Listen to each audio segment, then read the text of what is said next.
Bendiga a todos mis amados hermanos. Bendecimos a cada uno de nuestros hermanos que de manera presencial están acá y aquellos donde esta palabra llegará y tocará cada una de sus vidas. Nehemías capítulo 6, versos 15 y 16. Cuando todos lo tengan, por favor, un fuerte amén. Amén. Fue terminado pues el muro y el 25 del mes de Elul, en 52 días. Y cuando lo oyeron todos nuestros enemigos, temieron todas las naciones que estaban alrededor de nosotros y se sintieron humillados y conocieron que por nuestro Dios había sido hecha esta obra. Quiero repetir. Fue terminado pues el muro el día 25 en 52 días. Y cuando lo oyeron todos nuestros enemigos, temieron todas las naciones que estaban alrededor de nosotros y se sintieron humillados y conocieron que por nuestro Dios había sido hecha esta obra. Ponga su Biblia al lado suyo. Eterno Dios y Padre nuestro que habitas en las alturas, adoramos tu nombre en esta mañana una vez más. Postramos nuestras vidas delante de ti, abrimos cada uno de nuestros corazones para que esta tu palabra en este momento pueda entrar, Señor, a lo más profundo del corazón de cada uno de nosotros, y estando allí, tu Espíritu Santo pueda producir transformación, Señor, sobre cada uno de nuestros corazones. De tal manera, Padre, que podamos pasar, Señor, de ser personas pasivas a ser hacedores de esta tu palabra. Espíritu de Dios, tócanos de una manera especial en el nombre poderoso de tu Hijo amado Jesucristo. Gracias, Padre, en el nombre de Jesús. Pueden tomar asiento cada uno de mis estimados y amados hermanos en esta mañana. Libro de Nehemías es uno de los libros que definitivamente no vamos a encontrar en él milagros palpables como aquel milagro ocurrido en el libro de Éxodo, donde el mar, dice la Biblia, que fue abierto en dos para que el pueblo pudiera atravesar. Nos vamos a encontrar en el libro de Esdras sanidades, milagros sobrenaturales. Nos vamos a encontrar en el libro de Esdras hechos que pudieran resaltar el libro, pero sí podemos encontrar un milagro que sí marcó lo que fue una temporada nueva en la iglesia y en el pueblo de Israel en cuanto a lo que era la manifestación poderosa de Dios sobre la tierra a favor de un pueblo que definitivamente había estado en oprobio y en vergüenza. Y es más, el saber de Dios, lo que por tantos años había sido detenido, para Dios ahora en 52 días era posible, porque era Él el que estaba obrando a favor de su pueblo. Y es interesante en nosotros poder conocer este milagro de parte de Dios, porque cuando hablamos de 52 días para reconstruir los muros de toda una ciudad que había sido derribada, y que dice la Biblia que sus puertas habían sido quemadas y estaba indefensa ante las demás naciones, ahora nos damos cuenta que hay un Dios que se levanta, que hay un Dios que pelea, que hay un Dios que da victoria, que hay un Dios que pese a cualquier circunstancia, cuando llega su tiempo, todo lo demás tiene que detenerse para darle paso a la manifestación manifestación gloriosa del Señor.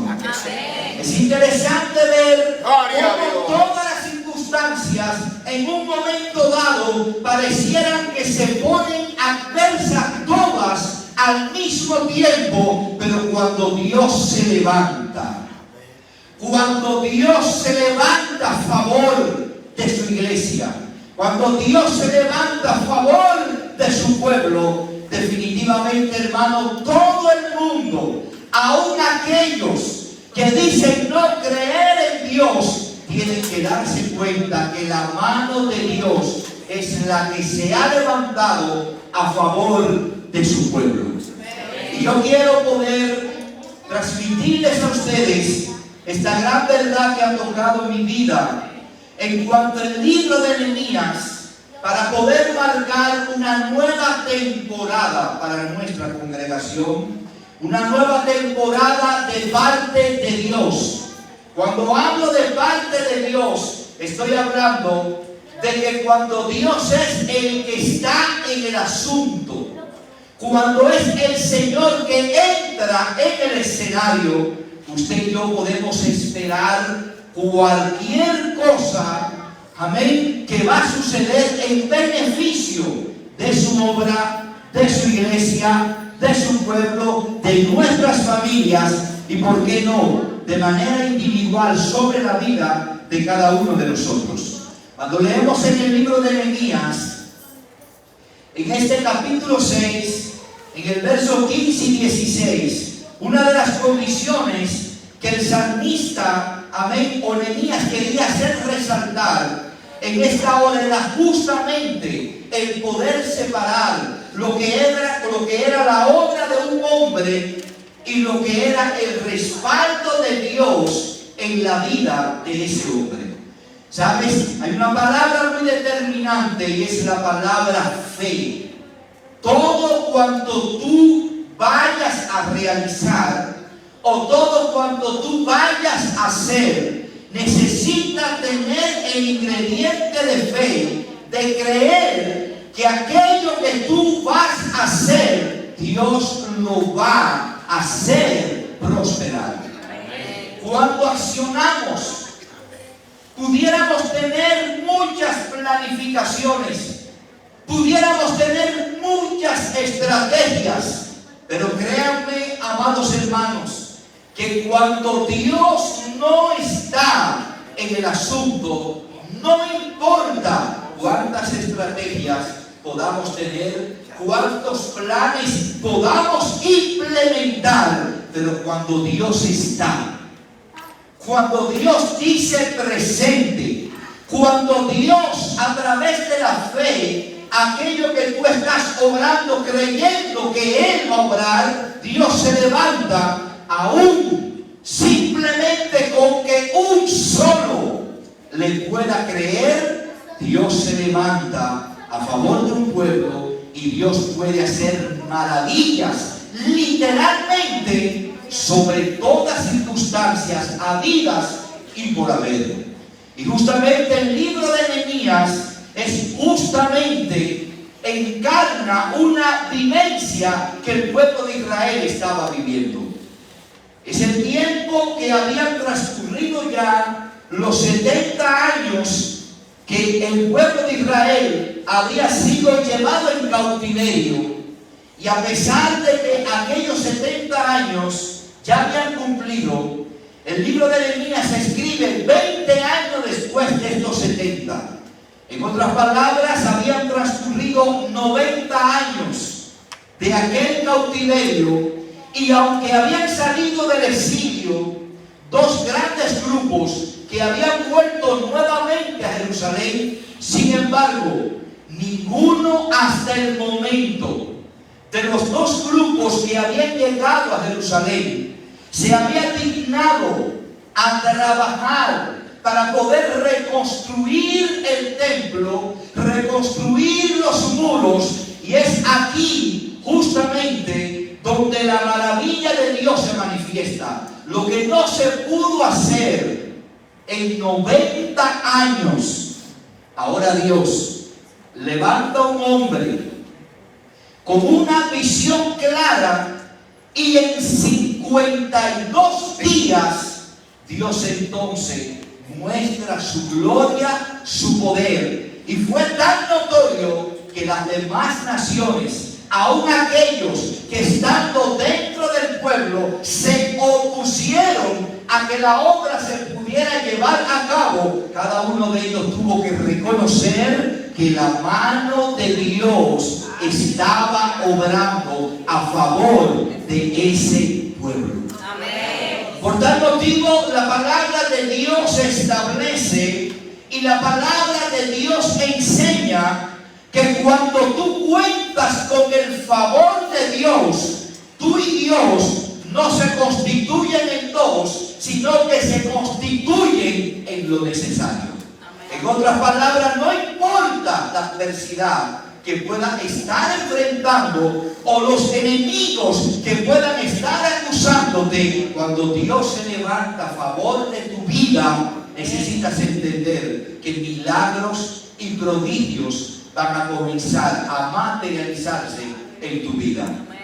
Y lo más interesante, o una de las cosas interesantes del libro de Nehemías, es que justamente el nombre de Nehemías significa consolador. Y cuando nosotros vamos a un trasfondo bíblico, nos damos cuenta quién es el consolador: el Espíritu Santo de Dios. Por tal motivo, cuando el Espíritu Santo está a tu disposición para obrar y bendecir toda estrategia, todo plan, toda labor de tus manos, cuando es el Espíritu de Dios que está ahí para bendecir la labor de tus manos, puedes estar seguro que la pesca que vas a recibir será grande. Toda una noche, la Biblia declara en el Nuevo Testamento que Pedro, siendo un perito en la materia como pescador, salió a pescar y no habían pescado nada. Pero cuando aparece el Señor y le dice a Pedro, dando la orden que tirara la red, pero que la tirara en un lugar donde no era profundo y donde definitivamente era prácticamente imposible que pudieran pescar, pero en obediencia al llamado y a la orden del Señor, Pedro tira la red. Dice la Biblia que aquella red estaba por reventar de todos los frutos y peces que en ese momento estaban recogiendo, dando a entender que cuando es Dios que entra en el asunto, las cosas comienzan a suceder de manera acelerada. ¿Cuántas veces hemos querido nosotros, por voluntad propia, forzar a que algo suceda? ¿Cuántas veces en tu vida te has empeñado, te has ido tarde a dormir, tratando de que algo ocurra, y al final de cuentas ves que aquello por lo que te has empeñado, por lo que has luchado tanto, no se materializa? Pero cuando es el Señor que se para justo a tu lado y es Él que te dice, comienza a avanzar, comienza a caminar, haz esto, automáticamente comenzamos a ver el fruto de lo que Dios va a traer y de lo que Dios va a manifestar. Por tal motivo, el ingrediente fe es importante, porque es el ingrediente que hace que Dios se levante y que hace que Dios obre a favor de su pueblo. Si algo vas a hacer y no tienes fe para hacerlo, mejor no lo hagas. Pero aquello que vas a realizar, tienes que tener la convicción, la seguridad de que Dios está en el asunto. Amén. Y cuando Dios está, las cosas se van a acelerar. Van a entrar en un aceleramiento de tal manera que todo el que esté alrededor va a tener que unirse a lo que Dios está propiciando. Porque es un mover tan especial que va a contagiar Es una presencia de Dios tan grande que va a crear motivación. Es una unción de parte de Dios tan maravillosa que no te va a hacer una carga el tu poder disponer y estar en disposición de poner tus talentos, tus dones a lo que Dios quiere manifestar en un momento dado. Y es aquí donde la Biblia habla de 52 días. Algo, un milagro sobrenatural. Por 90 años habían estado en oprobio, por 90 años habían estado en vergüenza, por 90 años, a pesar de haber regresado, los muros estaban destruidos y las puertas estaban quemadas. Y el pueblo, el remanente, dice la Biblia, estaba en oprobio, estaba en vergüenza. Y en esta mañana yo quiero enmarcarte 4 cualidades importantes en la vida de una persona llamada por Dios a ser un edificador y un restaurador de parte de Dios. Quiero llevarte a través de estos 4 puntos. Por favor, anote el primero. La primera cualidad que un edificador necesita tener es sensibilidad al dolor de su pueblo. Es ser sensible a lo que está aconteciendo en el corazón del pueblo, a lo que está viviendo, a lo que está atravesando el pueblo al cual él pertenece. Primera de Nehemías, en su capítulo 2 y verso 3, la Biblia dice: uno de mis hermanos con algunos varones de Judá que llegaron de Jerusalén, les pregunté por los judíos que habían escapado y que habían quedado en la cautividad y por Jerusalén, y me dijeron: el remanente, los que quedaron de la cautividad allí en la provincia, están en gran mal y gran afrenta, y el muro de Jerusalén derribado y sus puertas quemadas a fuego. Cuando oí estas palabras me senté y lloré e hice duelo por algunos días y ayuné y oré delante del Dios de los cielos. Hay 3 condiciones que marcaron la vida de aquel hombre en este momento. Número 1, el remanente. Cuando la Biblia habla de remanente, la Biblia habla de ese grupo que pertenece al grupo, pero que constantemente está buscando la presencia de Dios. Hay una iglesia que está dentro de la iglesia. Ese es el remanente. Aquellos que a pesar de las adversidades, de las dificultades, se mantienen unidos. Y aunque necesitan la ayuda para poder hacer aquello que tienen que hacer, pero su fe, su creencia, su entrega, su devoción nunca es cuestionada, porque saben y conocen la identidad que ellos tienen delante de Dios. A eso es a lo que la Biblia denomina el remanente. Esa manada pequeña que a pesar de todas circunstancias pudieron decir: a través de estos 2 años nosotros nos vamos a congregar, nosotros estaremos ahí presentes, nosotros estaremos en las actividades, nosotros estaremos a una. Y aunque había restricciones para ellos, pero el remanente siempre, Dios se va a reservar un remanente que constantemente, aunque otros caminen de pie, siempre habrá un grupo que es el remanente que sabrá caminar de rodillas delante de la presencia del Señor.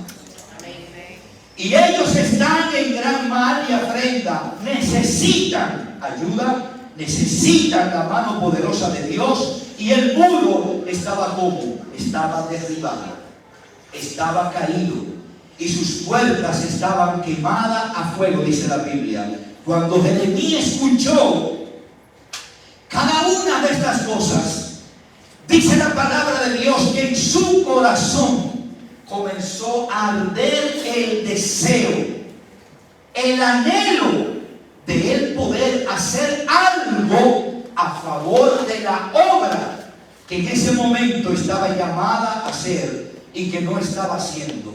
Y él dispone en su corazón ir a la presencia de Dios, orar a Dios y decirle al Señor una de las palabras más importantes que Dios quiere escuchar de cada uno de sus hijos aquí en esta tierra, y es cuando usted le puede decir a Dios: heme aquí,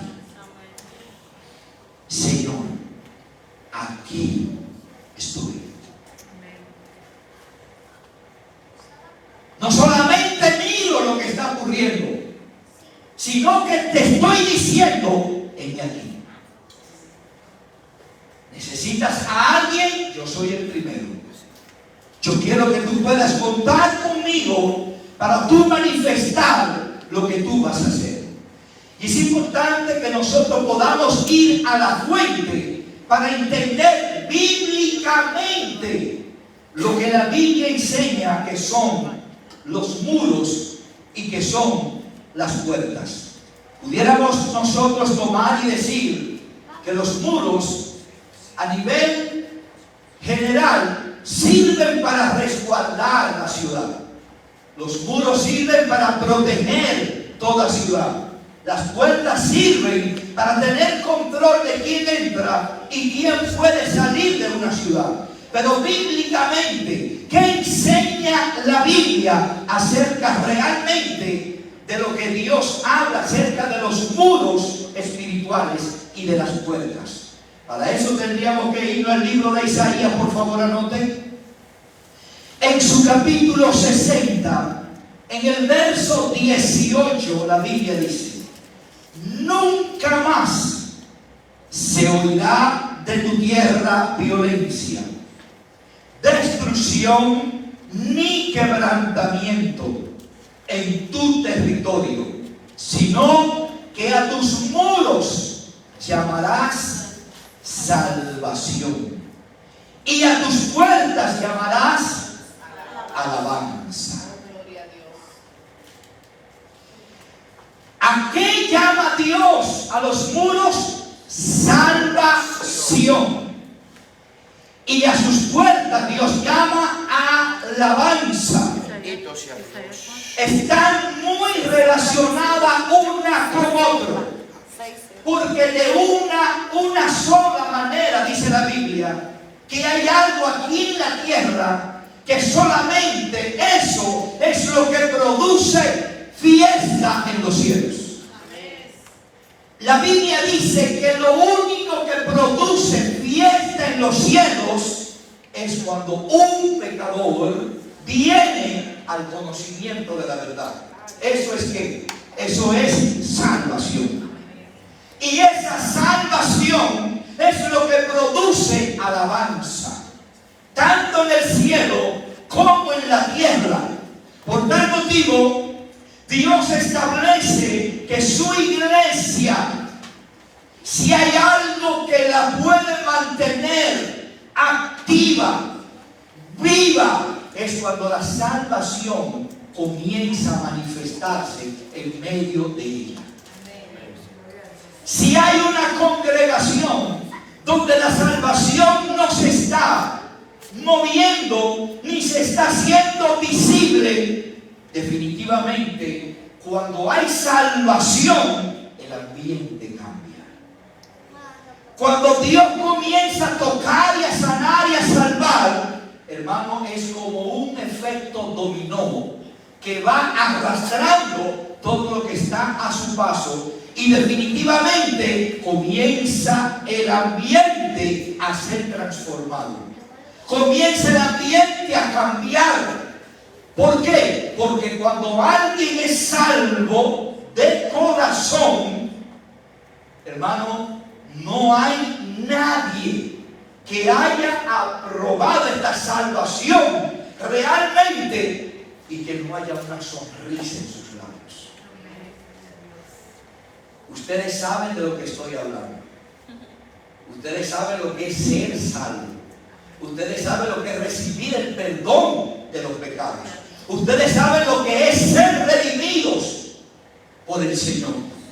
Es poder tener un encuentro con Él y que nuestra vida sea transformada, separada, apartada para Dios. Entonces, para Dios, los muros representan la salvación, el poder alcanzar a otros, y sus puertas es alabanza, es adoración genuina que va a producir un corazón que ha podido experimentar esa salvación.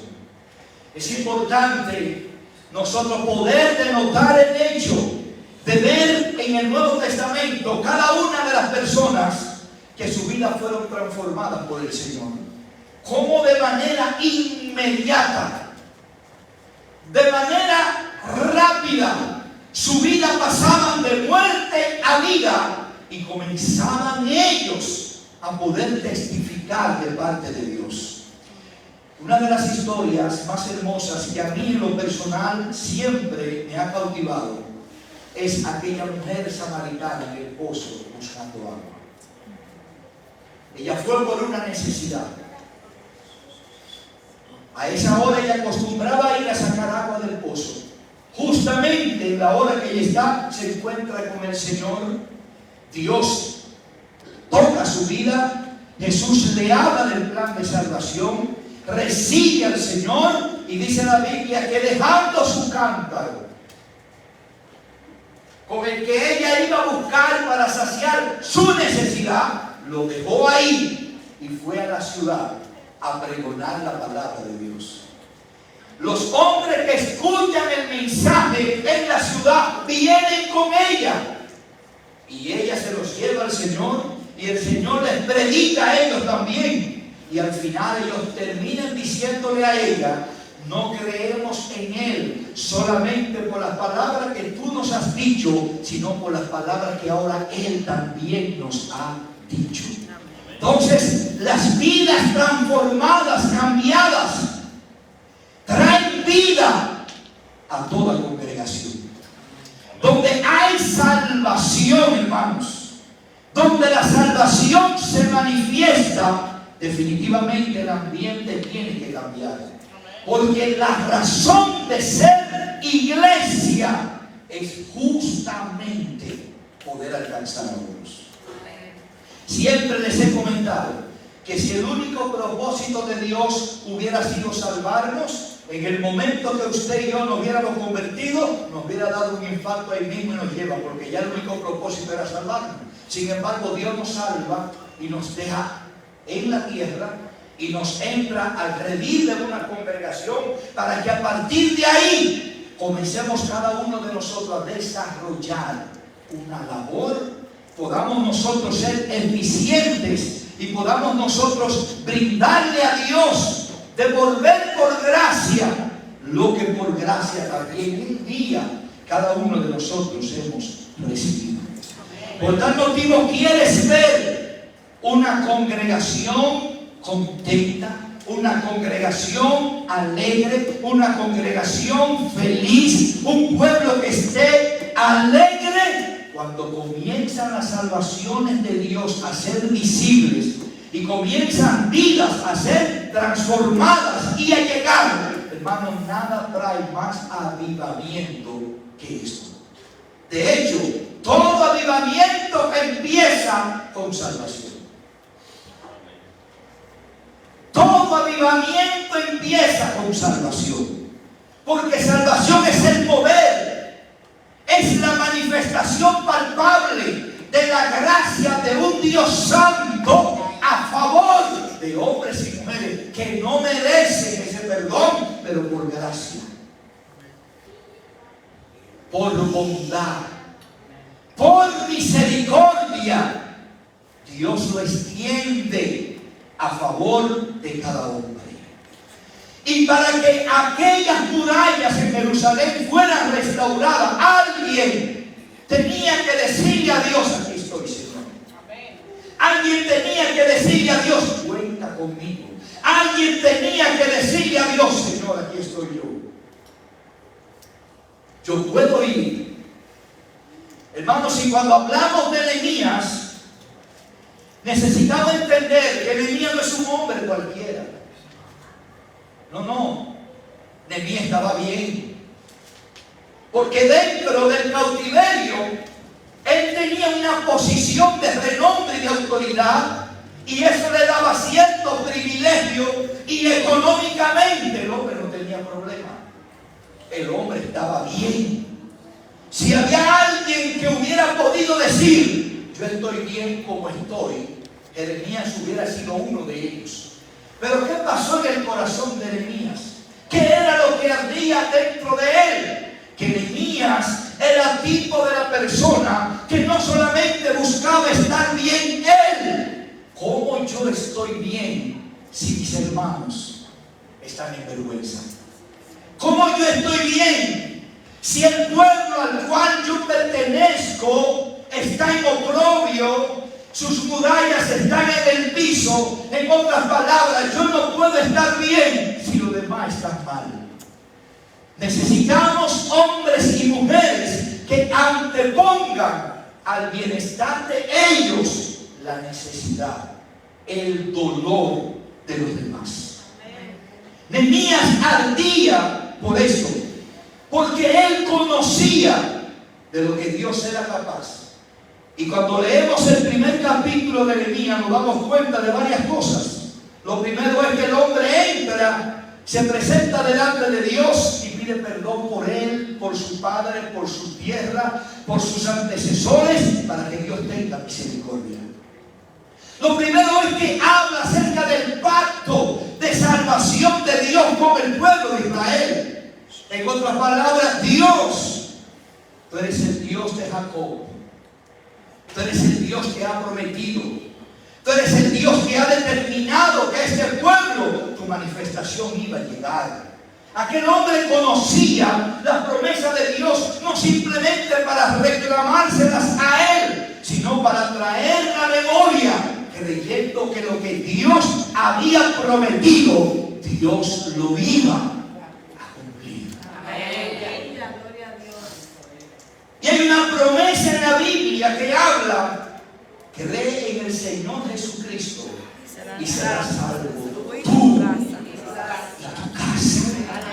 Cuando tú crees esta promesa, cuando tú te mueves en esta promesa, cuando tú caminas en esta promesa, no solamente estás pensando en ti, sino que estás involucrando todo lo que está alrededor tuyo, creyendo que lo que Dios ha establecido, Dios lo va a realizar. Nehemías estaba claro de algo: él solo no iba a hacer el cambio. Él solo no iba a propiciar que las cosas ocurrieran. Pero él fue a la fuente y le dijo a Dios: Señor, si tu gracia está sobre mí, si recibo la investidura de parte tuya para yo realizar una labor, hasta el corazón más negro, hasta el corazón más duro, tu Espíritu Santo lo va a ablandar. Aleluya. Cuando tú entiendes que no se trata de tus fuerzas, cuando entiendes que no se trata de tus conocimientos, sino que tomas tu vida y la presentas al Todopoderoso y le dices a Él: si tú por tu misericordia te dignaras a tomar esta vida, a tomar esta voz, a tomar esta mi fuerza, y tu gracia está sobre mí, entonces los milagros, las maravillas van a comenzar a acontecer. Por tanto digo, toda labor que tú vayas a realizar, tienes que realizarla creyendo que Dios es el que te ha comisionado y es el que te ha señalado para tú hacerla. En otras palabras, a Juan el Bautista se le llamaba la voz. ¿La voz de quién? La voz de aquel que él anunciaba. Por eso Juan el Bautista no tuvo temor en el momento dado de él echarse a un lado, porque él entendía que él no era el mensaje, él era el que daba el mensaje, pero el mensaje era Cristo. Y aquella predicación de él cautivaba, tocaba los corazones. Cuando nosotros entendemos que no se trata de lo que yo pueda hacer, sino de lo que Dios hará a través de nosotros. Amén. De lo que Dios va a hacer a través de cada una de nuestras vidas. Número 2. Segunda cualidad de un conquistador, de un edificador, de un restaurador. Tiene que ser un hombre de una convicción plena de oración. El libro de Nehemías, a diferencia de muchos libros en la Biblia, su primer capítulo inicia con Nehemías orando a Dios. Y su último capítulo termina con el hombre orando a Dios. Nehemías oraba antes de caminar, antes de hacer, presentaba a Dios lo que él iba a realizar, creyendo que la oración tenía poder. Con la oración él no buscaba la aprobación de Dios para lo que él iba a realizar, sino él buscaba que el favor de Dios estuviera en lo que él iba a hacer. Amén. Porque si Dios está, hermano, olvídese. Si Dios está, olvídese que las cosas tienen que funcionar. Y la oración de Nehemías era: Señor, yo no quiero levantarme ni moverme de aquí por voluntad mía. Yo quiero que si yo me muevo, la mano tuya vaya conmigo. Amén. Oigan, los hombres de oración en la Biblia se identificaban justamente por eso. Porque tenían un contacto con Dios a través de la oración y habían aprendido a conocer a Dios en esa intimidad. Y al haber conocido a Dios en esa intimidad, eso les robustecía su fe. Por eso fue que aquel hombre llamado Moisés, cuando Dios le dice: mira, no hay problema, vete con el pueblo, mi ángel irá delante de ti. ¿Saben lo que Dios estaba diciendo? Que iban a tener victoria. Que lo que Dios había prometido, Él lo iba a cumplir. Había comisionado un ángel para que vaya delante de Moisés abriendo el camino. Pero mi presencia no irá contigo. Y Moisés, que era un hombre de oración, le dijo: pero es que yo no puedo vivir sin tu presencia. Porque la vida se trata de esta intimidad. De yo saber que tú vas conmigo. De yo saber que no me voy a mover solo, sino que tu presencia constantemente estará sobre mi vida. Entonces, el hombre y la mujer, el edificador, tiene que ser alguien que conozca de oración. Hermano, yo he conocido mucha gente que ora. Mucho. Ora por su trabajo. Ora para que Dios le cambie el carro. Ora para que Dios le dé otro carro.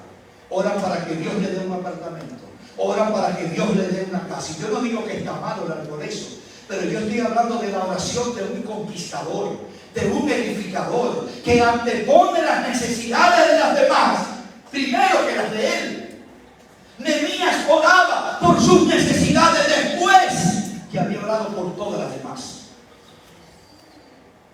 Estoy hablando de una oración intercesora, de orar por aquellos que todavía necesitan más de lo que yo puedo tener. A pesar de Nehemías estar bien, había necesidades. Pero cuando usted ve el libro de Nehemías, usted nunca encuentra a Nehemías orando por él o las necesidades de él.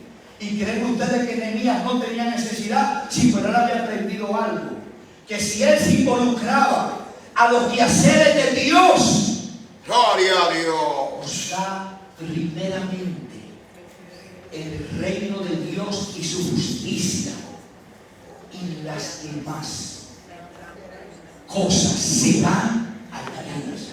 Vamos, eso no es un cliché. Eso no es una frase puesta ahí por ponerla. No, no, es una promesa de Dios. Amén. Cuando hablo de una vida de oración, hablo de una vida intercesora, orando por los proyectos de los demás, orando por las necesidades de los demás, orando por el dolor de los demás, orando por el hambre de los demás, antes que las necesidades mías, antes que lo que a mí me puede estar aconteciendo. Y Nehemías conocía eso. Por eso era un hombre de oración. Y cuando leemos el libro de Nehemías, en muchas ocasiones dice la Biblia que él oraba, que ayunaba, que intercedía delante de Dios para que Dios manifestara. Para él, orar de día, Nehemías se acostaba orando y se despertaba orando. Dice la Biblia que oraba día y noche para que el favor de Dios estuviera sobre él. Porque no es el hacer, es que lo que yo vaya a hacer, la gracia de Dios esté ahí. ¿Para qué? Para yo ver, palpar lo que Dios quiere hacer. Es que yo oro no para que los planes míos se ajusten a los de Dios, sino para que los planes de Dios se ajusten a los míos. Así es, pastor. Es para que sus planes se puedan ajustar a los míos. Hermano, y para eso hace falta oración. Amén. Para eso hay que orar. Y la Biblia habla de la oración. La Biblia dice, ¿sabe por qué no recibe mucha gente? Porque oran. Y oran. No es que no oran, es que oran, pero lo hacen incorrectamente. Entonces Nehemías tenía un corazón de un hombre que conocía la oración como un medio intercesor para la obra que él quería desarrollar. Tercer punto, de todo edificador, Nehemías era confiable y sumiso. Nehemías capítulo 2, verso 4. Nehemías quería ir. Me dijo el rey, ¿qué cosa pides? Entonces oré al Dios de los cielos y le dije al rey, si le place al rey y tu siervo ha hallado gracia delante de ti, envíame.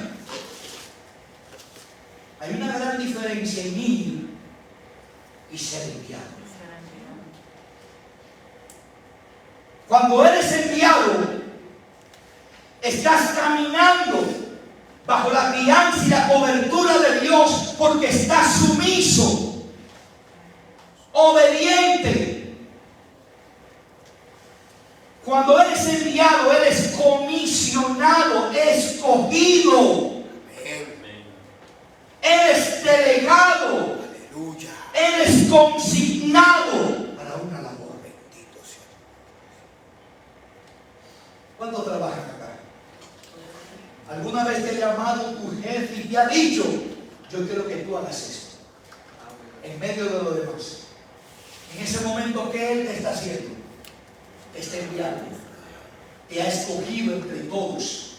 Te ha dado la autoridad para que tú puedas ejercer algo. Nehemías entendía que iba delante de Dios y que iba a hacer lo que Dios quería porque era la voluntad de Dios. Y él podía haberle dicho a rey, oye, yo quiero ir. Pero él quería ser enviado. Él quería que el rey le diera cartas para que todos los materiales que él iba a conseguir en el camino, cada vez que él presentara carta en un puesto, le dejaran pasar libremente. Porque cuando eres enviado, eres respaldado. Amén. Cuando Jesús dijo, hermano, y hermano, olvídese que cuando usted se mueve en esa voluntad de Dios, la gracia está sobre su vida. Amén. Cuando eres enviado, eres comisionado, delegado y consignado. Y es importante que tú puedas entender eso. Dios te ha comisionado para una labor grande. Y el poder anunciarles a aquellos que todavía no conocen esta verdad, anunciarles el camino de salvación. Es delegado de parte de Dios. ¿Sabe qué significa ser delegado?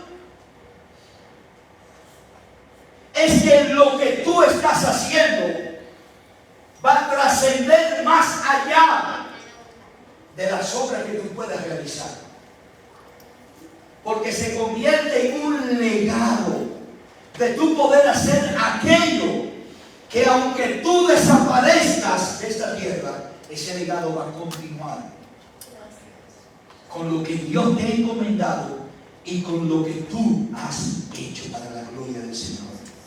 Por tal motivo necesitamos entender que hemos sido comisionados, que hemos sido delegados y que hemos sido consignados.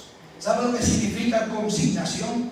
Que hay un lugar específico en el cual a ti te han colocado, y si Dios permitió que para este tiempo usted y yo seamos creyentes, hay un que hacer de parte de Dios sobre la vida de cada uno de nosotros. Hermanos, si a Dios le hubiera interesado utilizar tu vida 200 años atrás, ¿saben cuándo tú hubieras nacido? 200 años atrás. ¿Saben por qué naciste ahora? Porque a Él le flujo dentro de su voluntad que hayas llegado a eso. Por tal motivo, cada creyente ha sido escogido por el Señor, ha sido delegado por Dios y ha sido consignado por el Señor. Hoy, más que nunca, la iglesia necesita entender que si estás acá, para este tiempo Dios te ha señalado.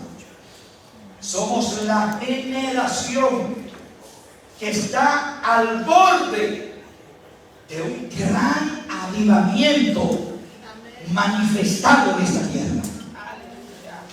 Siempre que hay una adversidad, viene la gloria de Dios por encima. Porque donde se manifiesta el pecado y abunda el pecado, la gracia de Dios que hace sobre. Y si Dios nos ha permitido atravesar lo que por estos 2 años hemos vivido, hay un propósito. Hay un propósito. ¿Quién levanta su mano y le puede decir al Señor: yo entiendo esto, heme aquí? Yo entiendo esto, heme aquí, Señor, para yo hacer tu voluntad, para yo hacer aquello a lo cual tú nos has llamado. Y número 4, Nehemías era una persona fiel. Si ha habido un momento en la historia donde la iglesia necesita hombres fieles, levante su mano. Este es el tiempo. La fidelidad no se muestra cuando todo está bien. La fidelidad no se muestra cuando no hay problema. La fidelidad se muestra en medio de toda adversidad, en medio de toda dificultad. Poder ser fiel definitivamente nos pone en una posición de privilegio. Por Nehemías ser fiel, el rey le confiaba hasta su propia vida. Porque ¿cuál era la posición de Nehemías? Era copero. ¿Qué era lo que hacía el copero? Era el hombre que tenía la responsabilidad de velar que todo lo que se le fuera a servir al rey estaba limpio y no estaba contaminado. En otras palabras, si alguien se iba primero, ¿quién era? Pero ¿qué pasa? Si ese que está puesto ahí traicionaba al rey, ¿quién se iba a ir primero? ¿Él o el rey? El rey. Entonces poner a alguien en esa posición era porque era alguien altamente confiable. Aleluya. Dios busca creyentes confiables. a los cuales Dios pueda vertir su gracia sobre ellos, que Él sepa que no van a dejarse llevar por las corrientes que puedan aparecer, porque al final de cuentas saben de quién están conectados. Amén. ¿Quién es su fuente? ¿De dónde reciben su autoridad? Gloria a Dios. Por eso Juan el Bautista le fue fácil decir: es necesario ahora que yo mengüe para que Él crezca. ¿Sabe por qué? Porque conocía de fidelidad. Era fiel. Y los edificadores tienen que ser hombres y mujeres fieles. ¿Dónde están los fieles del Señor? Amén. Primera de Samuel, capítulo 31, verso 4. Saúl, cuando era rey, estaba peleando la batalla y estaba con su escudero. Cuando Saúl ve que ya era inevitable la pérdida, la derrota, y que le iban a quitar la vida, Samuel, en primera de Samuel 31:4, le dice a su escudero, aquel que guerreaba con él, que andaba pegado a él constantemente, que conocía no solamente las virtudes de Saúl, sino conocía todas las mañas y todas las cosas feas que Saúl tenía en su vida. El escudero era el que andaba siempre con un guardaespaldas pegado al rey. Él sabía las virtudes y los desaciertos y el corazón perverso que usted sabe que Saúl tenía. Porque estamos hablando de un rey, usted sabe quién era Saúl, que no era un santo, era alguien lleno de envidia, de vanagloria.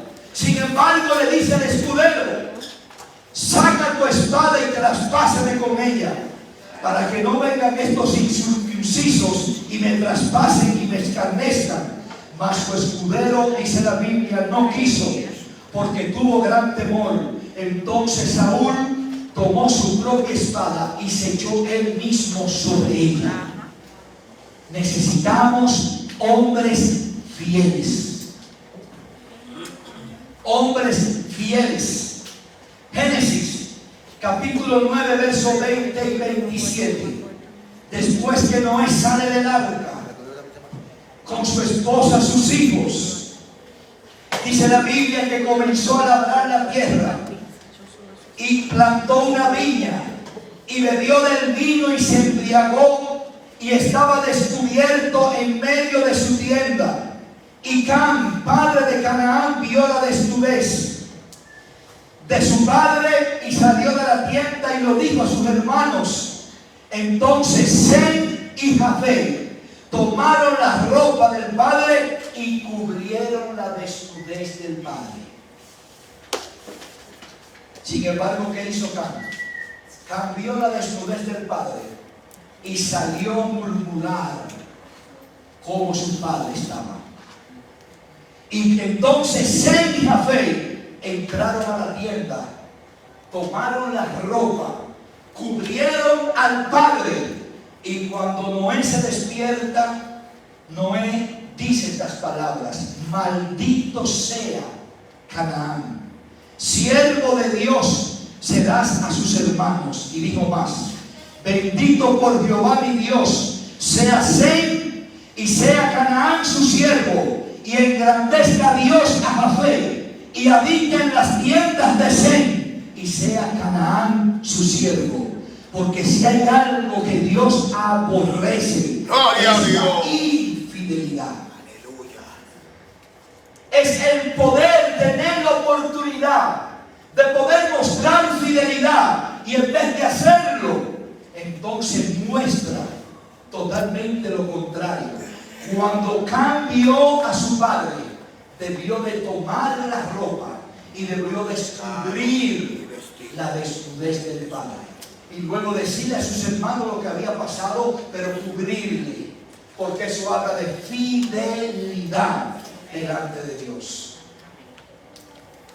El problema no es Pedro con su temperamento agresivo, con su temperamento impulsivo, Porque los Pedros, aunque puedan tener un temperamento impulsivo, siempre te hablarán de frente. Amén. Pero debes de cuidarte de los Judas que están ahí sentados al lado.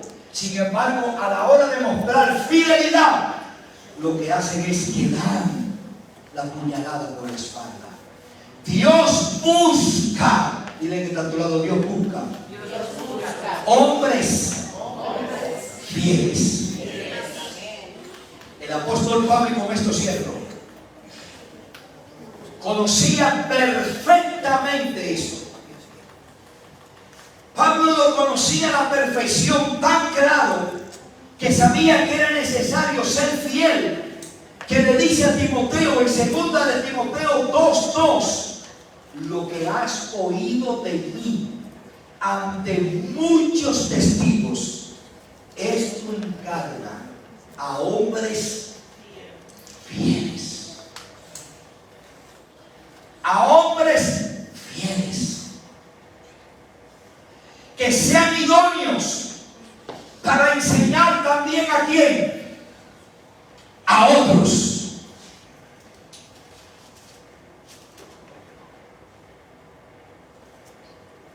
Muere el esposo, mueren los esposos de sus nueras. Ella decide volver de nuevo atrás porque ya no había futuro donde estaba. Las reúne a las dos. Las dos habían vivido con ella. Eran familia.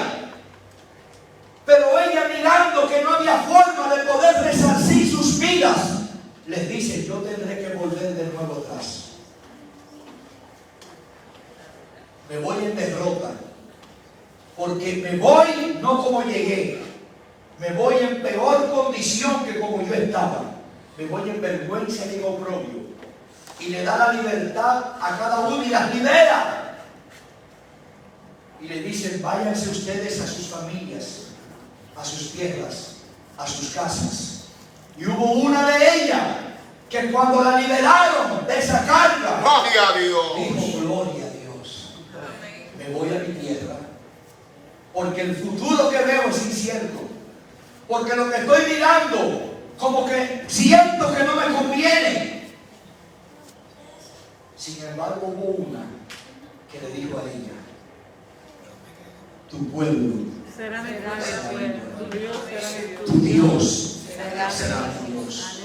Donde tú mueras, moriré yo. Donde quiera que tú vayas, Ahí yo estaré. ahí yo estaré. ¿Usted sabe quién habla así? El que es fiel.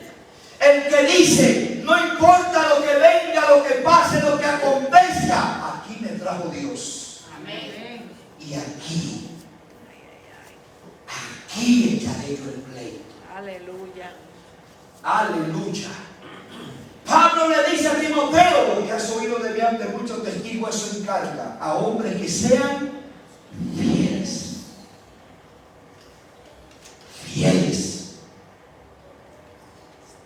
Y hoy en día el corazón de un edificador tiene que forjarse en la fidelidad hacia Dios. En la fidelidad hacia Dios. Saber, hermanos, a quién usted y yo nos debemos. Saber que Él es el que nos ha llamado para Él poder hacer con cada uno de nosotros su propósito y su gloria. Y con esto voy a cerrar en esta mañana. Punto número 4. Nehemías era un hombre de propósito. Y aquí hubiera mucha tela que cortar, pero solamente voy a decirte esto. Cuando entiendes lo que es que eres un hombre y una mujer de propósito, sabrás separar lo que es tu profesión del propósito de Dios en tu vida. El hombre y la mujer que entiende que es un hombre de propósito sabe que una cosa es profesión lo que yo estudié, lo que yo me preparé, y otra muy diferente, lo que es el propósito de Dios en mi vida. Por tal motivo, cuando yo llevo balanza lo que es mi profesión y lo que es el llamado de Dios, ¿qué debe de pesar más? Por eso fue que Nehemías conocía esto y va delante del rey. Y estuvo dispuesto a dejar momentáneamente su profesión para dedicarse a su propósito.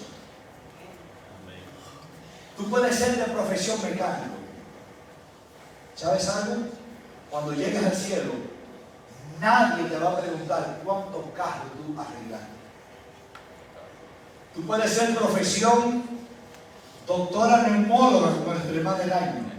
¿Sabes algo? Cuando Elaine llega al cielo, Dios no le va a preguntar cuántos pacientes ella vio.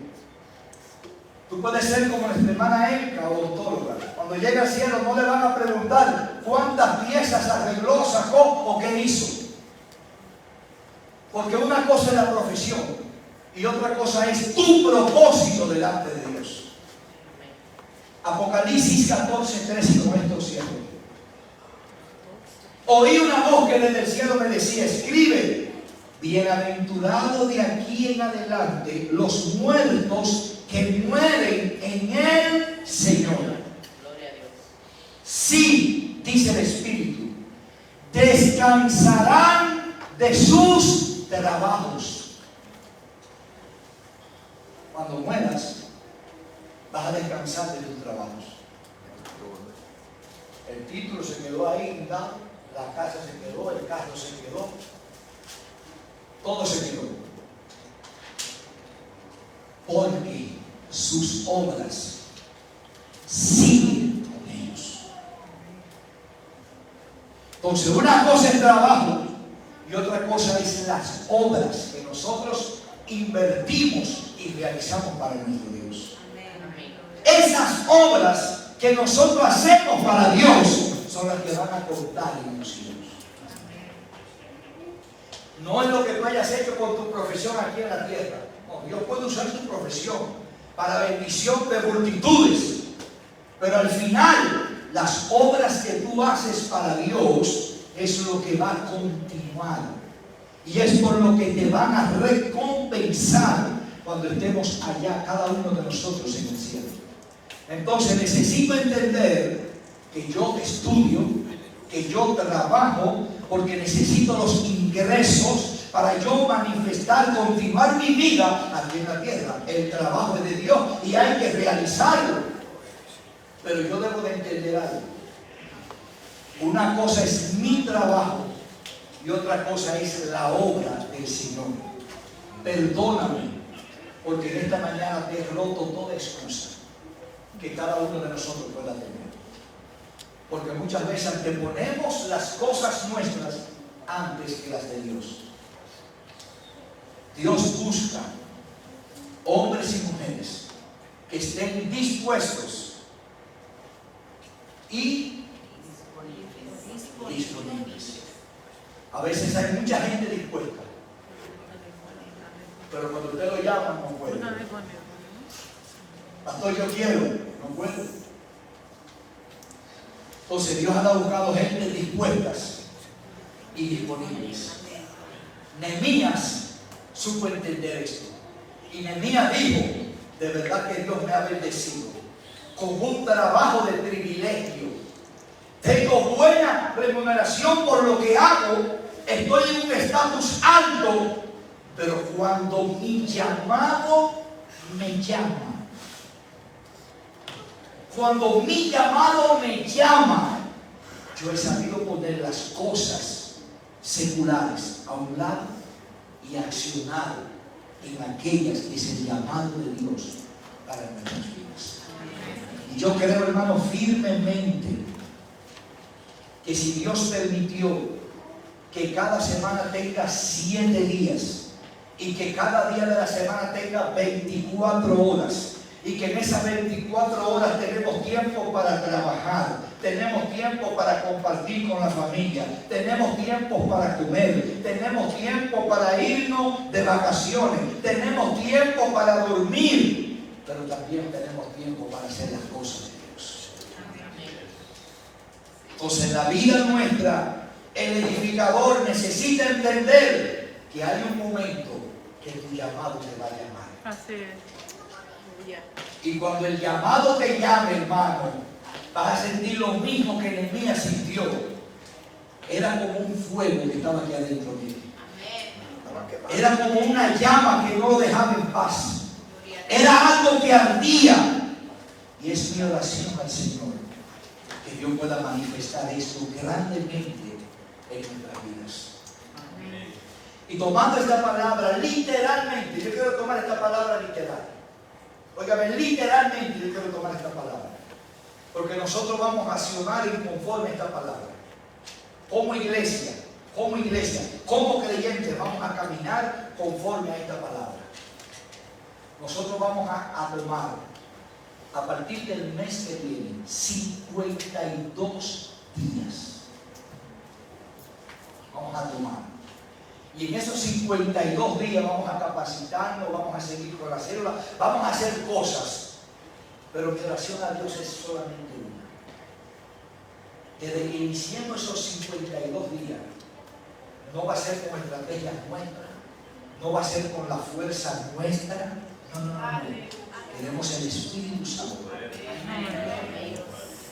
Queremos pasar 52 días bajo la guianza de Él, bajo la voluntad de Dios.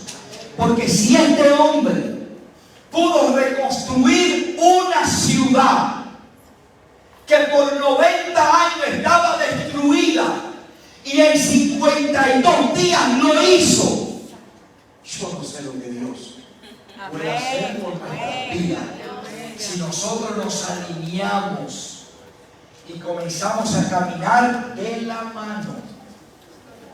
Usted le va a decir a Dios lo siguiente: Espíritu Santo, levanto mi mano, tómala. Llévame tú. Llévame tú. Que cuando yo abra mi boca no sea la fuerza mía, sino el poder transformador tuyo. Porque eres el consolador, eres el que convence del pecado. A Él fue que el Padre dejó.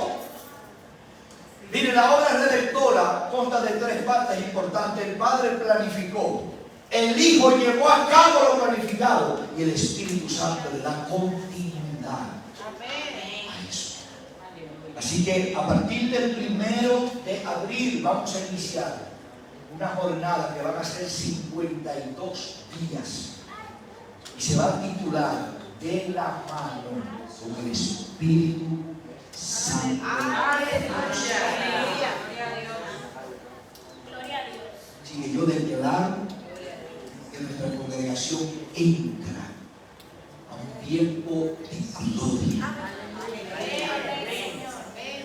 a un tiempo donde la grosura de Dios se va a manifestar, la gracia de Dios se va a desbordar.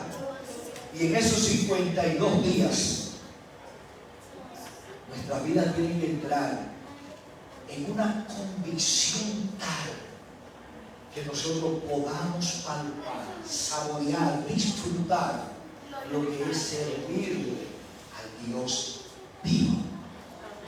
Así que levante sus manos y póngase de pie esta mañana. Aleluya. Quiero que usted reciba esta palabra con fe.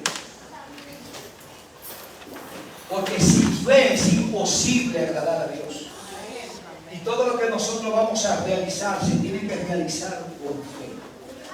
Así que yo quiero que usted levante su mano y usted le diga al Señor: Señor, desde ahora yo te presento esos 52 días. Aleluya. De la mano con el Espíritu Santo. Aleluya.